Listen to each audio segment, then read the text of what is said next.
Demokrasi terpimpin adalah sistem demokrasi di mana seluruh keputusan berpusat pada pemimpin negara yang saat itu dijabat oleh Presiden Soekarno. Latar belakang munculnya demokrasi terpimpin. Demokrasi terpimpin lahir pada saat Presiden Soekarno mengeluarkan Dekrit Presiden, yakni 5 Juli 1959. Dekrit Presiden ini dikeluarkan akibat ketidakstabilan pemerintah pada masa itu. Banyak partai politik yang saling bersaing, merebut kepentingan, dan ingin menang sendiri.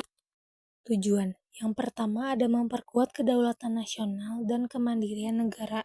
2. Melaksanakan haluan negara, manipul atau usdek dan dekon. Ketiga, mengurangi kesenjangan sosial dan ekonomi. Keempat, memodernisasi masyarakat dalam hal nilai-nilai norma dan gaya hidup. Kelima, membangun persatuan dan kesatuan nasional. Kebijakan politik. Yang pertama, pembebasan Irian Barat. Yang kedua, politik mercusuar. Yang ketiga, politik luar negeri yang condong ke blok komunis atau blok barat. Yang keempat, konfrontasi Malaysia. Yang kelima, pembentukan Dewan Perancang Nasional atau Deparnas. Yang keenam, nasionalisasi perusahaan asing.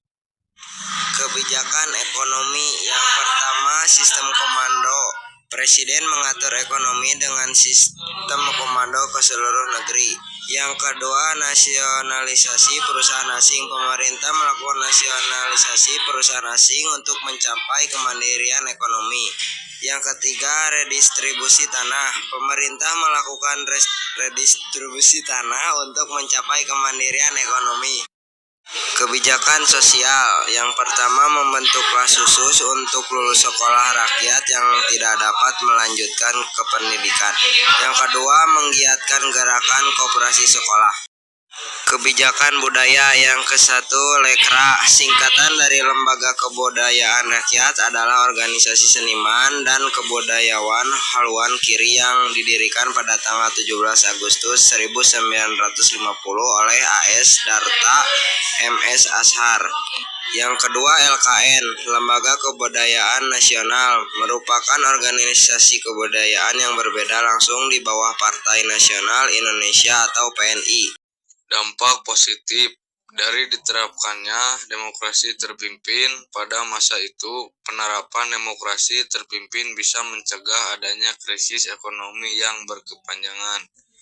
Dampak negatif, pelaksanaan sistem dan struktur sosial demokrasi terpimpin dalam ekonomi adalah terjadinya inflasi. Akhir, terbitlah surat perintah 11 Maret atau Super Semar yang jadi dasar berakhirnya demokrasi terpimpin. Kesimpulan, demokrasi terpimpin merupakan sistem demokrasi yang berlaku di Indonesia dari tahun 1959 sampai 1966, di mana semua kekuasaan terpusat di tangan Presiden Soekarno. Ini memberi Soekarno kekuasaan yang amat besar dan kuat.